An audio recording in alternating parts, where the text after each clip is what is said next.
কম্পাসের বিপদ জানতে পেরে ছুটে এসে অভিজ্ঞান দত্তের বিরুদ্ধে পুলিশের হাতে প্রমাণ তুলে দিল মোনালিসা। হ্যাঁ বন্ধুরা, এমনটাই দেখা যাবে। বিস্তারিত জানতে ভিডিওটিতে লাইক দিয়ে চ্যানেলটি সাবস্ক্রাইব করে শুরু থেকে শেষ অবধি দেখতে থাকো। গল্পের শুরুতেই দেখা যাবে কম্পাস ও বিহান কোর্টের উদ্দেশ্যে বেরিয়ে পড়ে। ঠিক তখনই দেখা যাবে বিহান বলতে থাকে, সমস্ত পেপারস রেডি তো কম্পাস?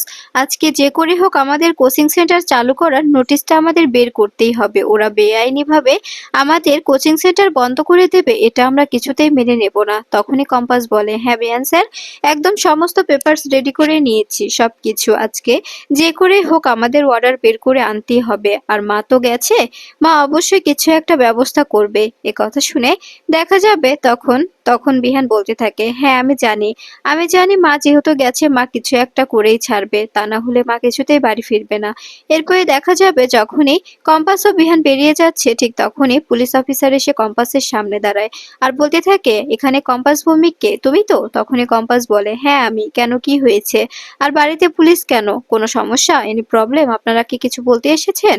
তখনই দেখা যাবে পেছন থেকে শিক্ষার্থীরা বেরিয়ে আসে। এটা দেখে অবাক হয়ে যায় কম্পাস। কম্পাস বলতে থাকে, কি ব্যাপার, তোরা তোরা এখানে কি করছিস? তখনই দেখা যাবে অফিসার বলতে থাকে, ওদেরকে ওদেরকে নিয়ে এসেছি আমি, কারণ ওরা আমাদের কাছে একটা কমপ্লেন করেছে। আপনি ওদের দিয়ে একটি একটি নোংরা চক্রান্ত করেছিলেন, ওদের দিয়ে একটি নোংরা চক্র চালিয়েছেন। আপনি আপনি কোচিং সেন্টারের নামে নোংরা জঘন্য কাজ করিয়েছেন ওদের দিয়ে। এ কথা শুনে অবাক হয়ে যায় কম্পাস। কম্পাস বলতে থাকে, এসব কি বলছেন আপনি? আপনি কি ভেবেচিন্তে কথা বলছেন? এ কথা শুনে দেখা যাবে সবাই মিলে বলতে থাকে, হ্যাঁ ম্যাম, ওনারা ঠিকই বলছে, আমরা সমস্ত কিছু বলে দিয়েছি। আমরা আর সহ্য করতে পারছি না, আমরা ইয়াং জেনারেশনের ছেলে মেয়ে, আমরা নিজেদের এভাবে বিক্রি করে দিতে পারছি না। এ কথা শুনে কম্পাস বলতে থাকে, তোরা এসব কি বলছিস? আমি তোদের কথাগুলো সত্যিই বুঝতে পারছি না। তখনই অফিসার বলে, আপনি ওদের দিয়ে মধুচক্র চালাতেন, রাতের বেলা মধুচক্র চলতো ওদের কাছে।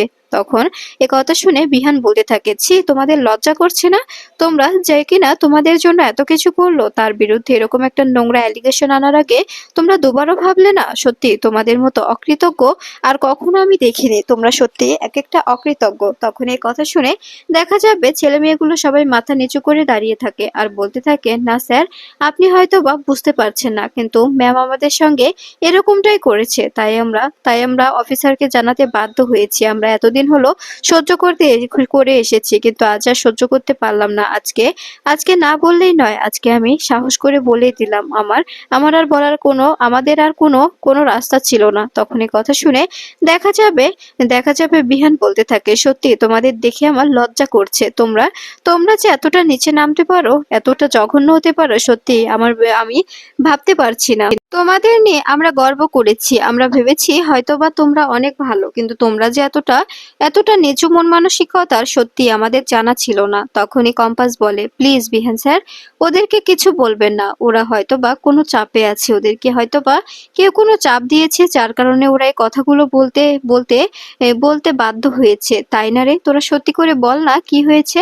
তখনই সবাই বলতে থাকে, না ম্যাম, আপনি আমাদের এতদিন চাপ দিয়ে মুখ বন্ধ করে রেখেছেন, কিন্তু আজকে আমরা সত্যিটা সমস্ত কিছু বলে দিয়েছি। আজকে আর আমাদের কোনো ভয় নেই, আমরা আমরা সাহস করে সমস্ত কিছু জানিয়ে দিয়েছি। এরপরে দেখা যাবে এদিকে এদিকে মোনালিসা সমস্ত কিছু গুছিয়ে নিচ্ছে। ঠিক তখনই প্রান্তিকের কাছে ফোন দেয় রুদ্র ফোন করে বলতে থাকে, প্রান্তিক, আমরা বুঝতে পারছি না, হঠাৎই কম্পাসের কোচিং সেন্টারের সমস্ত ছেলে মেয়ে এসে বলছে কম্পাস নাকি ওদের দিয়ে নোংরা কাজ করাতো, ওদের দিয়ে মধুচক্র চালাতো, আজে বাজে কি সব কথা বলছে, পুলিশ সঙ্গে নিয়ে এসেছে। আমরা কিছুই বুঝতে পারছি না, কি করব? এই কথা শুনে দেখা যাবে প্রান্তিক অবাক হয়ে যায়। প্রান্তিক চিৎকার করে বলতে থাকে, কি বলছেন এসব? কম্পাস তো এরকম কিছু করেনি, তবে অযথা কেন কম্পাসকে এরকম মিথ্যে এলিগেশন দেওয়া হচ্ছে? আমি আমি এক্ষুনি আসছি। এ কথা শুনে দেখা যাবে মোনালিসা বলতে থাকে, কি হয়েছে আপনার? এরকম করে উত্তেজিত হয়ে পড়েছেন যে? তখনই দেখা যাবে এ কথা শুনে প্রান্তিক বলতে থাকে, আমি বুঝতে পারছি না যে কম্পাসকে নিয়ে আজে বাজে কথা বলার সাহস কেন কই করে পায়। তখনই এ কথা শুনে মোনালিসা বলে, কি হয়েছে, আপনি আমাকে ভেঙে বলুন। তখনই দেখা যাবে প্রান্তিক সমস্ত ঘটনা মোনালিসাকে বলে। তখনই মোনালিসা বলে, আজকে আজকে আমি আর আর মুখ বন্ধ রাখবো না। আমি জানি এটা দাদুর কাজ ছাড়া আর কারোর কাজ নয়। আমি আমি নিজে সাক্ষী দেব, আমি নিজে যাব। এই বলে দেখা যাবে প্রান্তিকের সঙ্গে চৌধুরী বাড়িতে চলে আসে মোনালিসা। মোনালিসা ও প্রান্তিক এসে দেখা যাবে মোনালিসা বলতে থাকে, আপনারা ওনাকে কোথাও নিয়ে যেতে পারবেন না। আমি আমি মোনালিসা দত্ত, অভিজ্ঞান দত্তের একমাত্র নাতনি। তখন এই কথা শুনে দেখা যাবে অফিসার দাঁড়িয়ে পড়ে আর বলতে থাকে, উনি অপরাধ করেছে, ওনার বিরুদ্ধে অপরাধের অ্যালিগেশন আছে, তাই আমরা ওনাকে তুলে নিয়ে যাব। আপনি যেই হন না কেন, আপনি আটকাতে পারবেন না। তখন এই কথা শুনে মোনালিসা বলে, আমার কাছে সমস্ত যথাযথ প্রমাণ আছে। আর কম্পাস কম্পাস এরকম কোনো কাজ করতে পারে না, কোনো রকম কোনো কাজ করেনি। এটা এটা অভিজ্ঞান দত্তের চাল। অভিজ্ঞান দত্ত এরকম করে এই চালটা চালছে। তখন এই কথা শুনে দেখা যাবে অফিসাররা অবাক হয়ে যায়। অফিসাররা বলতে থাকে, আপনি না অভিজ্ঞান দত্তের নাতনি, তাও তাও আবার এভাবে অভিজ্ঞান দত্তের বিরুদ্ধে কথা বলছেন কেন? তখনই দেখা যাবে কথা শুনে মোনালিসা বলতে থাকে, আমি এতদিন ঠিক ভুলটা বুঝতে পারিনি, কিন্তু এখন এখন ঠিক ভুলের তফাৎটা বুঝতে পেরেছি। তাই আর কোনো ভুল আমি হতে দেব না। আমি কোনো রকম কোনো অন্যায় মেনে নেব না। আমি দাদুকে বারবার বলেছি, দাদু তুমি তুমি নিজের ভুলটা বুঝতে শিখো, অনেক হয়েছে, আর নয় আর নয়, এবার এসব বন্ধ করো। কিন্তু দাদু দাদু আমার কথা শুনেনি, তাই এবার আমি বাধ্য হয়ে দাদুর বিরুদ্ধে কথা বলতে বাধ্য হচ্ছি। আপনারা প্লিজ ওকে ওকে তুলে নিয়ে যাবেন না। এরপরে দেখা যাবে এ কথা শুনে অফিসাররা বলতে থাকে, আপনার মুখের কথায় তো আমরা কোনো প্রমাণ পাবো না, তাই না? মুখের কথায় তো আর এভাবে ছেড়ে দেওয়া যায় না। তখনই মোনালিসা নিজের ফোন বের করে, নিজের ফোন বের করে সমস্ত প্রমাণ পুলিশের সামনে দিয়ে দেয়। কি কি অপরাধ করেছে অভিজ্ঞান দত্ত সমস্ত কিছু। সমস্তটা দেখে অবাক হয়ে যায় অফিসার। অফিসার বলতে থাকে, কি বলছেন এসব? এত কিছু করেছে অভিজ্ঞান দত্ত, কিন্তু আমরা প্রমাণের অভাবে ওনাকে ধরতেই পারিনি। আজকে আজকে আমরা প্রমাণ পেয়েছি, ওনাকে আর আমরা ছাড়বো না। আমরা ওনাকে অনেক অনেক গণ্যমান্য ব্যক্তি ব্যক্তি হিসেবে চিনতাম, কিন্তু উনি যে এতটা নিচু, এতটা জঘন্য ভাবতেও পারিনি। তখনই প্রান্তিক বলে, মোনা, তুমি যে তোমার দাদুর বিরুদ্ধে স্টেটমেন্ট দিলে, তোমার দাদুর বিরুদ্ধে সমস্ত সাক্ষ্য প্রমাণ পুলিশের হাতে তুলে দিলে, এটা কি খারাপ হবে না? তোমার দাদু যদি তোমার কোনো ক্ষতি করার চেষ্টা করে? তখনই মোনালিসা বলে, আমার দাদু, আমি জানি আমার কোনো ক্ষতি করতে পারবে না। ও কোনো কোনো ক্ষতি করার কথা ভাববে না। আমার আমার একটু এখান থেকে নিয়ে যাওয়ার চেষ্টা করবে, বাট আমি যাব না। তখনই দেখা যাবে এ কথা শুনে প্রান্তিক বলতে থাকে, আমি বুঝতে পারছি না মোনা, যদি কোনো একটা গড়বড় হয়ে যায় তখন কি হবে? এ কথা শুনে দেখা যাবে মোনালিসা বলতে থাকে, কিচ্ছু হবে না প্রান্তিক বাবু, আপনি একদম একদম চিন্তা করবেন না, একদম ভাববেন না, সমস্ত কিছু ভালোই হবে, সবকিছু ঠিকঠাক হয়ে যাবে, ঠিকঠাক হতেই হবে।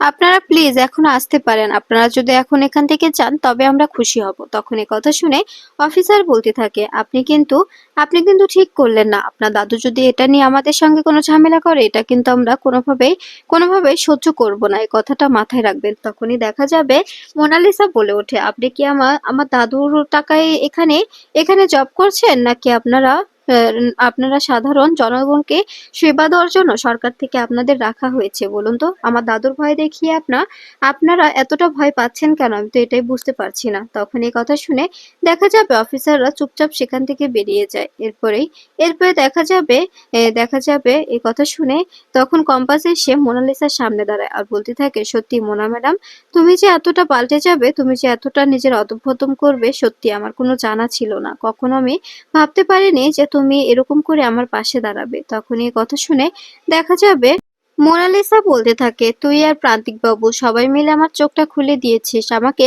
আমাকে ঠিক ভুলের বিচার করতে শিখিয়েছিস। আমি এখন বুঝতে পারি ঠিক কোনটা আর ভুল কোনটা।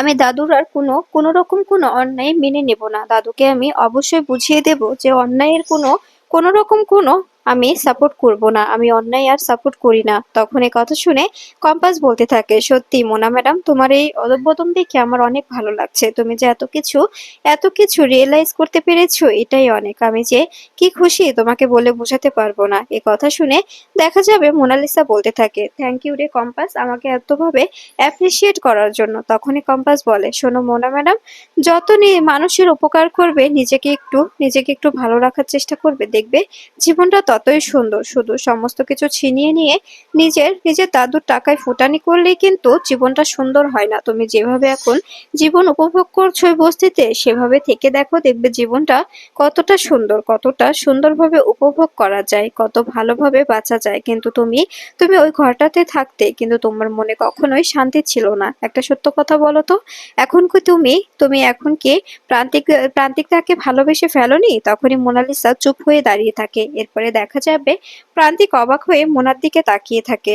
প্রান্তিক মনে মনে বলতে থাকে, একটাবার শুধু বলো মোনা, তুমি আমাকে ভালোবাসো। তখনই দেখা যাবে মোনালিসা বলতে থাকে, হ্যাঁ হ্যাঁ, তুই তুই এতটা পাকামো করিস না কম্পাস।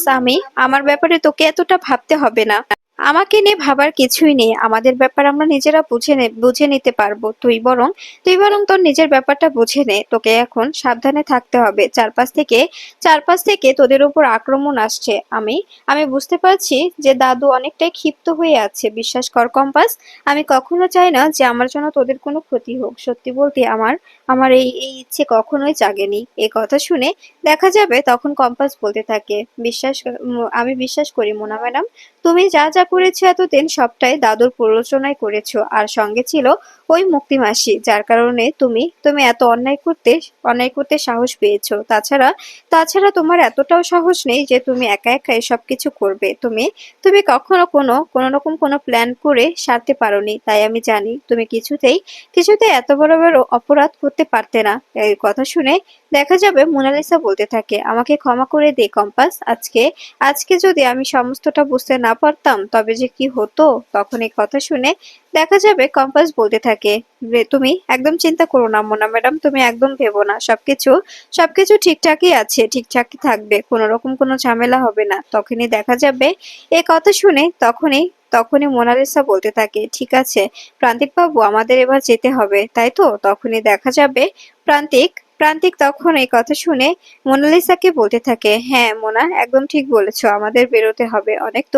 অনেক তো থাকলাম, তাই না? এবার তো বেরোনো প্রয়োজন। এ কথা শুনে দেখা যাবে তখন তখন দেখা যাবে কম্পাস দিক থেকে বিদায় নিয়ে বাড়ি থেকে বেরিয়ে যায় মোনালিসা ও প্রান্তিক। তখনই দেখা যাবে ঋতুজা প্রান্তিককে ডাক দিয়ে বলতে থাকে, তুমি তুমি অনেক সাবধানে থেকো বাবা। আমাদের জন্য তোমার উপর দিয়ে অনেক আক্রমণ আসছে, তাই বলছি প্লিজ একটু সাবধানে থেকো, কোনো যেন সমস্যা না হয়। এ কথা শুনে দেখা যাবে তখন তখন দেখা যাবে প্রান্তিক বলতে থাকে, ঠিক আছে, আপনি একদম চিন্তা করবেন না। এরপরে ঋতুজা সেখান থেকে সরে যায়। ঋতুজা মনে মনে বলতে থাকে, আমি বুঝতে পারি না যে ওই ছেলেটাকে স্পর্শ করলে আমার কেমন যেন একটা অদ্ভুত অনুভূতি সৃষ্টি করে। আমার মধ্যে অদ্ভুত অনুভূতি সৃষ্টি হয়, মনে হয় কি যেন হারিয়ে যাচ্ছে, কি যেন পাঁজর ভেঙে বেরিয়ে যাচ্ছে। আমার প্রচন্ড কষ্ট হয়। তখন এ কথা শুনে তখন দেখা যাবে প্রান্তিক বলতে থাকে, ঠিক আছে, আজকে আমরা আসছি। এ বলে মোনালিসাকে সেখান থেকে বেরিয়ে নিয়ে যায়। এরপরে বের হয়ে বস্তিতে এসে দেখা যাবে মোনালিসাকে বলতে থাকে, আজকে আজকে আর কোনো রকম কোনো ঝামেলা পোহাবো না। আর মোনা, তুমি যে এত ভালো একটা কাজ করবে সত্যি আমি কল্পনাও করতে পারিনি। ঘরটা অনেক সুন্দর লাগছে, অনেক সুন্দর করে গুছিয়েছো নিজের মতো করে।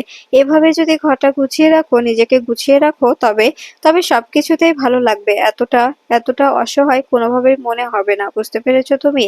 তখন এ কথা শুনে মোনালিসা বলে, একদম ঠিক বলেছেন, আমি সবসময় নিজেকে ব্যস্ত রাখার চেষ্টা